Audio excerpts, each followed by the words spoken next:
जय हिंद बच्चों, हमारे YouTube चैनल पे आप सभी का स्वागत है। आज की जो वीडियो है वो सेकंड पार्ट होने वाली है क्लास 10 के लिए एसएसटी का। इससे पहले जो है पार्ट 1 सब्जेक्ट को डाल चुके हैं। आज जो है वो पार्ट 2 है। इसमें 2 नंबर और 3 नंबर के लिए क्वेश्चन बहुत ज़्यादा इंपॉर्टेंट रहने वाला है। चलिए देखते हैं, हर एक सवाल को जल्दी से पढ़ लेते हैं। देखिए चैप्टर 1 का आप लोग का जो है पहला क्वेश्चन है विकास क्या है। तो विकास क्या होता है पहला क्वेश्चन है विकास क्या है। एक सम्मान पूर्वक स्वास्थ्य तथा अधिकार पूर्ण जीवन जीने की क्षमता और इन सभी को प्राप्त करने की जो योग्यता होती है उसे विकास के नाम से जाना जाता है। क्या बताएं? एक सम्मान पूर्वक, है ना, सम्मान नहीं, सम्मान पूर्वक होगा। एक सम्मान पूर्वक स्वास्थ्य तथा अधिकार पूर्ण जीवन जीने की जो क्षमता होती है और इन सभी को प्राप्त करने की जो योग्यता होती है उसे कहा जाता है कि विकास है। ठीक है, कोई दिक्कत है किसी को? क्वेश्चन नंबर 2 पर आते हैं। चलिए 2 पर देखते हैं क्या पूछा जा रहा है। दूसरा है प्रति व्यक्ति आय क्या होती है। देश के कुल आय को जब देश की कुल जनसंख्या से भाग देने पर जो प्रतिफल प्राप्त होता है उसे हम लोग कहते हैं कि प्रति व्यक्ति आय है ना। प्रति व्यक्ति आय या कुल आय। तो प्रति व्यक्ति आय क्या बताया? देश की कुल आय को कुल जनसंख्या से भाग देने पर जो प्रतिफल प्राप्त होगा उसे हम लोग कहते हैं प्रति व्यक्ति आय। कोई दिक्कत नहीं है। क्वेश्चन नंबर आगे आते हैं। 3 में लिखा हुआ है किसी देश का विकास किस आधार पर तय किया जाता है। तो देखिए किसी देश का विकास जो मुख्यतः प्रति व्यक्ति आय, साक्षरता दर, स्वास्थ्य दर, जन्म दर और मृत्यु दर, ये 5 मेन चीजें होती है जिसके आधार पर किसी देश का विकास तय किया जाता है। ठीक है, कोई प्रॉब्लम नहीं होना चाहिए। आगे बढ़ते हैं, क्वेश्चन नंबर 4 पर आइए। भारत के लोगों द्वारा ऊर्जा के किन स्रोतों का प्रयोग किया जाता है। तो हमारे भारत में अनेक प्रकार के ऊर्जा स्रोतों का इस्तेमाल किया जाता है, जैसे सौर ऊर्जा हो गया, पवन ऊर्जा हो गया, जल ऊर्जा हो गया, विद्युत ऊर्जा हो गया, ज्वारीय ऊर्जा हो गया और भूतापीय ऊर्जा हो गया। बहुत सारी चीजें, यहाँ पे फिलहाल 4 लिखे हुए हैं। आगे आते हैं, राष्ट्रीय आय क्या है। तो देखिए डेफिनेशन देखिएगा, किसी देश के सीमाओं के भीतर में उत्पादित, है ना, ब नहीं होगा, उत्पादित, किसी देश के सीमाओं के भीतर उत्पादित जितनी भी वस्तुएं हैं या सेवाओं के साथ साथ, यानी किसी देश के अंदर में उत्पादित जो वस्तु और सेवाएं हैं उसके साथ साथ अगर विदेशों से प्राप्त आय को भी जोड़ दिया जाता है तो उसे राष्ट्रीय आय के नाम से जाना जाता है। ठीक है, क्वेश्चन नंबर 6 पर आते हैं।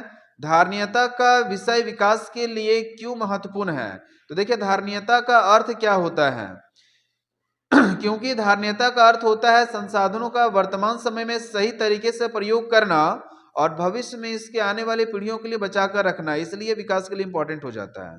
यानी धारणीयता का ही मतलब हो जाता है कि अभी भी संसाधन का उपयोग कीजिए और भविष्य में भी करना चाहिए, भविष्य में उसका बचना चाहिए। ठीक है, कोई दिक्कत नहीं है उसमें। आगे बढ़ते हैं। प्रति व्यक्ति कम होने पर भी केरल का मानव विकास सूचकांक जो है, यानी मानव विकास जो है वो पंजाब से ऊंचा क्यों था, है ना।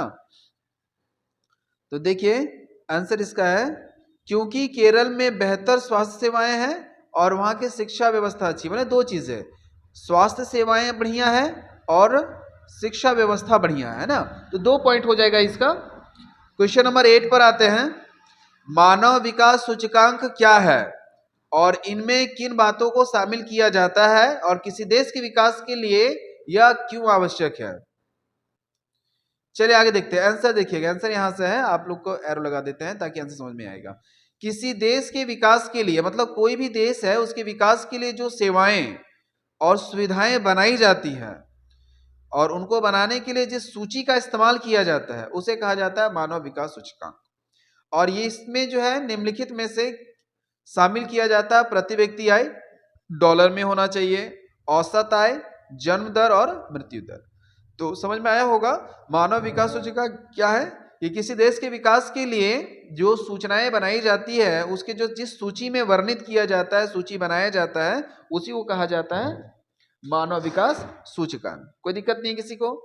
और इनमें किन बातों को शामिल किया जाता है? प्रति व्यक्ति आय है जो कि डॉलर में होना चाहिए, औसत आय है, जन्म दर और मृत्यु दर है। क्वेश्चन नंबर आते हैं आपका 9 में। क्वेश्चन क्या है देखिएगा, विकास मापने के लिए यूएनडीपी का मापदंड किन पहलुओं से विश्व बैंक के मापदंड से अलग है। आंसर देखिए यहां से है, एरो लगा देते हैं। कह रहा विश्व विकास मापने के लिए यूएनडीपी का मापदंड क्या है और विश्व बैंक का मापदंड क्या है। तो आंसर देखिएगा, विकास मापने के लिए विश्व बैंक औसत आय और प्रति व्यक्ति आय का सहारा लेता है है ना। विश्व बैंक किसका सहारा लेता है? कभी कभी सवाल पूछता है कि विश्व बैंक जो है मानव विकास मापने के लिए किसका प्रयोग करता है? तो औसत आय का और प्रति व्यक्ति आय का।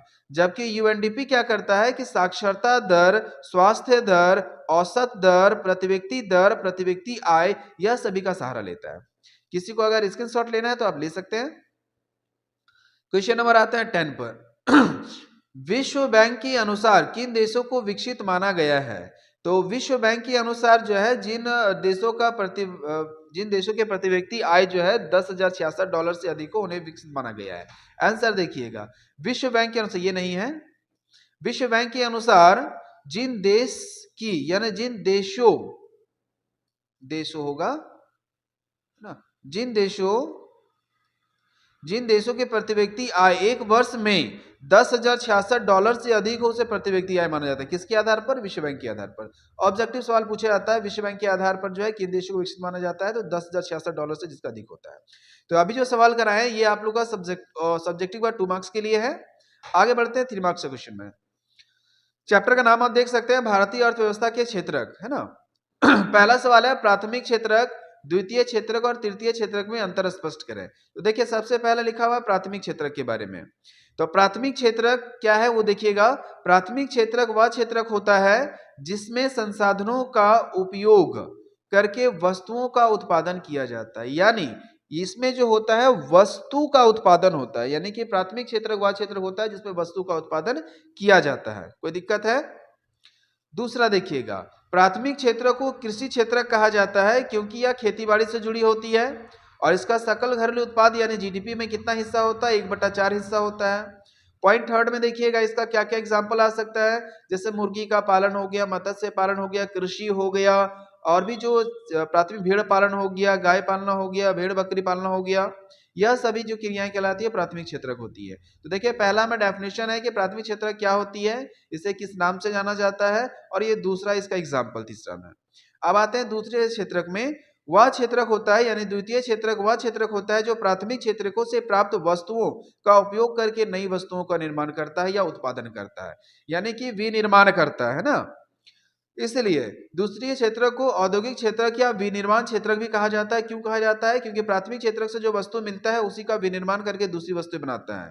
क्योंकि उद्योगों से जुड़ी होती है, इसका सकल घरेलू उत्पाद में 3/4 हिस्सा होता है। ठीक है, जैसे खनन हो गया, कागज बनाना हो गया, कपड़ा बनाना हो गया इत्यादि, ये द्वितीय क्षेत्र के अंतर्गत। जैसे कि अगर हम कपास की बात करते हैं तो कपास की खेती हो जाएगा प्राथमिक क्षेत्रक में, उसे कपड़ा बनाया जाता है, जो उसमें कपड़ा बनाकर सिया जाता है वो द्वितीय क्षेत्रक में। आगे आते हैं तृतीय क्षेत्रक में। तो तृतीय क्षेत्रक जो होती है उसे सेवा क्षेत्रक के नाम से जाना जाता है। यह प्राथमिक क्षेत्रक और द्वितीय क्षेत्रक को सहायता प्रदान करती है। यह किसी वस्तु को उत्पादन नहीं करती बल्कि यह ट्रांसपोर्टिंग का काम करती है। मतलब ट्रांसपोर्टिंग का मतलब क्या हो गया? सामानों को ले जाने और आने में काम करती है। तो तृतीय क्षेत्र को क्या सेवा क्षेत्रक के नाम से जाना जाता है या कहा जाता है, क्योंकि क्या करती है? प्राथमिक क्षेत्र का द्वितीय क्षेत्र को सेवा प्रदान करती है और इसका जीडीपी में हिस्सा कितना होता है? 3/4 का हिस्सा होता है। इसका एग्जाम्पल अगर देखा जाए थर्ड पॉइंट में आप बना सकते हैं। तो इसका एग्जाम्पल देखेंगे तो बैंकिंग हो गया, परिवहन हो गया, संचार हो गया, स्कूल हो गया इत्यादि हो गया, यह सभी जो क्रियाएं तृतीय क्षेत्रक में आती है। कोई दिक्कत है? देखिए आप लोग का प्राथमिक क्षेत्रक में 3 पॉइंट कराए हैं, द्वितीय क्षेत्रक में भी 3 पॉइंट कराए हैं और तृतीय क्षेत्र में भी 3 पॉइंट कराए हैं। तो याद रखिएगा, अगर आप लोग को ज्यादा समझ में नहीं आए तो प्राथमिक क्षेत्रक पूछा जाए, क्वेश्चन से अगर पता चले प्राथमिक क्षेत्र की विशेषता पूछ रहे, 3 पॉइंट लिख दीजिएगा। द्वितीय क्षेत्र पूछा जाए तो 3 पॉइंट लिख दीजिएगा। तृतीय क्षेत्र बोलेगा तो 3 पॉइंट लिख दीजिएगा। देखिएगा आगे क्या हम लिखे हैं। क्वेश्चन नंबर 2 में तृतीय क्षेत्रक अन्य क्षेत्रकों से किस प्रकार भिन्न। देखिए किसके बारे में पूछा गया है? तृतीय क्षेत्र के बारे में। अगला अथवा में जो क्वेश्चन दिया, भारतीय अर्थव्यवस्था के विकास में तृतीय क्षेत्र कोई महत्वपूर्ण भूमिका नहीं निभा रही है, क्या आप इससे सहमत हैं? तो देखिए इसका आंसर क्या होगा? तृतीय क्षेत्र पूछ रहा है, इसे तृतीय क्षेत्र का 3 पॉइंट लिखेंगे, इससे आपको याद करने में आसानी होगा। देखिए वही लिखे हैं, तो इससे हम सहमत नहीं है जो सेकंड सवाल में पूछा गया था। अब क्योंकि करके 3 पॉइंट बनाए। देखिए पहला वही लिखा हुआ, तृतीय क्षेत्र वह क्षेत्र होता है जो प्राथमिक और द्वितीय क्षेत्र को सहायता प्रदान करती है। ये क्षेत्र वस्तुओं के उत्पादन में कोई सहायता नहीं करते। देखिए 3 पॉइंट ही लिखा हुआ है, आप चाहे तो यहाँ से देख सकते हैं। याद रखिएगा जिस क्षेत्र के बारे में पूछेगा उस क्षेत्र के बारे में आपको आंसर लिखना है, 3 पॉइंट लिखिएगा। अगला क्वेश्चन पे आते हैं, संगठित क्षेत्रक और असंगठित क्षेत्रक क्या होती है। यानी इसी को सवाल को दूसरे तरीके से कैसे पूछता है कि आर्थिक गतिविधियां रोजगार की परिस्थितियों के आधार पर कैसे वर्गीकृत की जाती है। तो आर्थिक स्थितियों के आधार पर क्या होती है, इसे संगठित और असंगठित में वर्गीकृत किया जाता है। तो पहला पॉइंट देखिए संगठित का कराएं। संगठित में 3-4 पॉइंट होगा, देखते हैं। संगठित क्षेत्रक वह क्षेत्रक होता है जिसमें श्रमिक सरकार द्वारा पंजीकृत होती है। इसमें श्रमिकों के कार्य करने का समय निश्चित होता है और साथ ही साथ इस क्षेत्र के श्रमिकों को नियुक्ति के समय, नियुक्ति में किधर से होगा, नियुक्ति के समय एक औपचारिक पत्र दिया जाता है। देखिए संगठित क्षेत्र क्या होता है, इसमें क्या होता है कि काम करने का समय निश्चित होता है और इसे जो होती है सरकार के द्वारा पंजीकृत किया जाता है। साथ ही साथ जब इसमें जॉब आपको लगाया जाता है संगठित क्षेत्र में, तो सरकार की तरफ से या ऑफिशियली एक लेटर मिलेगा, है ना। जबकि असंगठित क्षेत्र में ऐसा कुछ भी नहीं होता, इसके विपरीत चला जाएगा। दूसरा पॉइंट है, इस क्षेत्र में काम करने वाले श्रमिकों को वेतन के अलावा क्या क्या मिलता है, अन्य सुविधाएं जैसे कि पेंशन, स्वास्थ्य सुविधाएं और परिवहन सुविधाएं, ये सभी सुविधाएं दी जाती है। संगठित क्षेत्र में श्रमिकों को अचानक काम से नहीं हटाया जा सकता क्योंकि यह सरकार द्वारा पंजीकृत होती है। देखिएगा क्या क्या बताएं कि जो संगठित क्षेत्र होता है वह श्रमिक जो होती है सरकार द्वारा पंजीकृत होता है, उनके काम करने का समय निश्चित होता है और नियुक्ति समय औपचारिक पत्र दिया जाता है। इसे पेंशन, स्वास्थ्य सुविधाएं आदि भी दी जाती है और संगठित क्षेत्र में अचानक काम से नहीं हटाया जा सकता। जबकि असंगठित बात करते हैं तो असंगठित क्षेत्र में सरकार के द्वारा पंजीकृत नहीं होता है और श्रमिकों का काम करने का भी कोई समय नहीं होता है, जब तक मालिक चाहे तब तक काम करवाते रहेगा। और इस क्षेत्र में श्रमिकों को नियुक्ति समय कोई पत्र नहीं, जैसे कि हम लोग किसी के पास काम करना जाएंगे, बोलेंगे भैया हम काम करना चाहते हैं, वो बोलेगा ठीक है ये काम कीजिए, क्या हमें कोई लेटर देगा, बिल्कुल भी नहीं देगा। लेकिन हम कोई एग्जाम क्रैक करते हैं और हमारा जॉब लगता है तो उस समय हमें एक लेटर दिया जाता है कि आपका जॉब लगा है, उस समय हमें निकाला भी नहीं जाएगा। पॉइंट नंबर 2 में देखिएगा, इस क्षेत्र में काम करने वाले श्रमिकों को वेतन के अलावा कुछ भी नहीं दिया जाता है ना, सुविधाएं नहीं दी जाती है। और अगर इसमें श्रमिकों को कुछ हो जाता है तो उसकी जिम्मेदारी मालिक नहीं लेता है। जैसे हम अगर किसी को अपने घर में कोई काम पे रखे हैं, जैसे मान लेते घर बना रहे हैं और किसी को काम पे रखे हुए हैं, तो अगर रखेंगे तो जाहिर सी बात है कुछ हो गया तो उसकी जिम्मेदारी मेरा थोड़ी है, वो अपने रिस्क पर काम करेगा।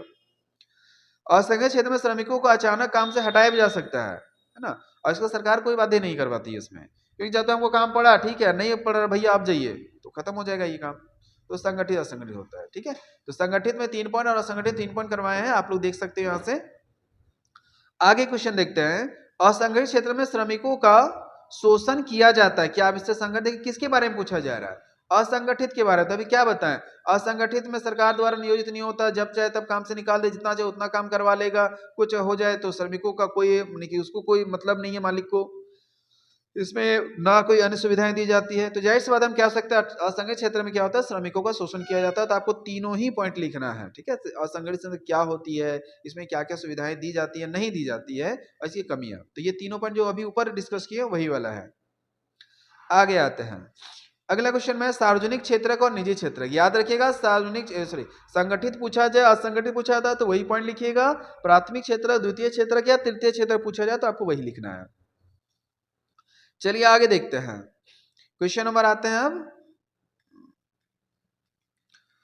सार्वजनिक क्षेत्र और निजी क्षेत्र। सार्वजनिक नाम से ही पता चल रहा है जो सभी के लिए होता है, निजी क्षेत्र जो निजी एक व्यक्ति के लिए होता है। देखिए अंतर करवाए हैं, एक तरफ सार्वजनिक और एक तरफ निजी क्षेत्र के। तो सार्वजनिक क्षेत्र वह क्षेत्र होता है जिसमें संपत्तियां सरकारी तंत्र के अधीन होती है और इसमें सेवाएं सरकार के द्वारा उपलब्ध कराई जाती है। यानी कि वैसा क्षेत्र जो सरकार के द्वारा ही सब कुछ करवाया जाता है, संपत्ति पर अधिकार किसका होगा, सरकार का होगा। निजी क्षेत्र में वह क्षेत्र होता है जिसमें संपत्तियों का सरकार का नहीं बल्कि किसी निजी व्यक्ति के हाथ में होता है और सारी सेवाएं भी वह निजी व्यक्ति ही प्रोवाइड करवाता है। क्वेश्चन नंबर 2 में देखिए, इसका पॉइंट नंबर 2 देखिएगा, सार्वजनिक क्षेत्र में वस्तुओं और सेवाओं की कीमत का निर्धारण एक निश्चित होता है और ये सरकार के द्वारा लोगों के कल्याण के लिए चलाया जाता है। जबकि निजी क्षेत्र में जो वस्तुओं और सेवाएं का मूल्य का निर्धारण होता है अनिश्चित होता है, वो बाजारों पर निर्भर करता है। जैसे मेरे पास मान लो कोई चीज है जो अगर ज्यादा मांग बढ़ रहा है तो हम अपने हिसाब से उसका संचालित कर सकते हैं, वो मेरे पर निर्भर करता है और ये मेरे लाभ के उद्देश्य, जब मेरा फायदा होगा तब हम करेंगे, नहीं होगा तो नहीं होगा। जैसे एग्जाम्पल देखिए, शिक्षा हो गया, स्वास्थ्य हो गया, स्वास्थ्य सेवाएं हो गया, राजनीतिक पार्क हो गया, भारतीय रेलवे हो गया, सार्वजनिक पार्क हो गया और भारतीय रेल हो गया इत्यादि जो है, यह सभी जो है एग्जाम्पल है वो आपका सार्वजनिक क्षेत्र का है। जबकि टाटा मोटर्स एक कंपनी का, हीरो साइकिल आदि जो है निजी कंपनी, जब इसका पड़ेगा फायदा तब वो बेचेगा, नहीं तो नहीं बेचेगा। क्वेश्चन नंबर आता है 6 पे और आगे देखिएगा, व्याख्या कीजिए कि किसी क्षेत्र के आर्थिक विकास में सार्वजनिक क्षेत्र कैसे महत्वपूर्ण भूमिका निभाता है। ठीक है, वही चीज है, सार्वजनिक क्षेत्र पूछा है, किसका विशेषता लिखना, सार्वजनिक क्षेत्र का। देख सकते हैं पहला पॉइंट, दूसरा पॉइंट और तीसरा पॉइंट उसी का लिखा गया। उम्मीद करते हैं समझ में आ रहा होगा। क्वेश्चन नंबर 7 में देखते हैं, अगला सवाल पे आते हैं। खुली बेरोजगारी और प्रच्छन्न बेरोजगारी में अंतर लिखना है। यहाँ पे बीच में लाइन नहीं किया हुआ है, आप लोग कर लीजिएगा। देखिए बीच में लाइन होगा,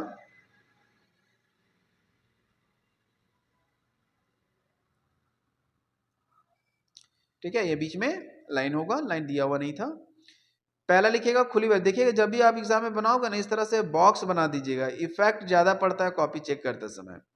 खुली बेरोजगारी क्या होता है, प्रच्छन्न बेरोजगारी क्या होता है, जरा देखिएगा बेरोजगारी का अर्थ क्या है। इसमें बेरोजगारी का साफ मतलब होता है जिसमें योग्य व्यक्ति काम करना तो चाहे लेकिन उसे रोजगार नहीं मिलता है।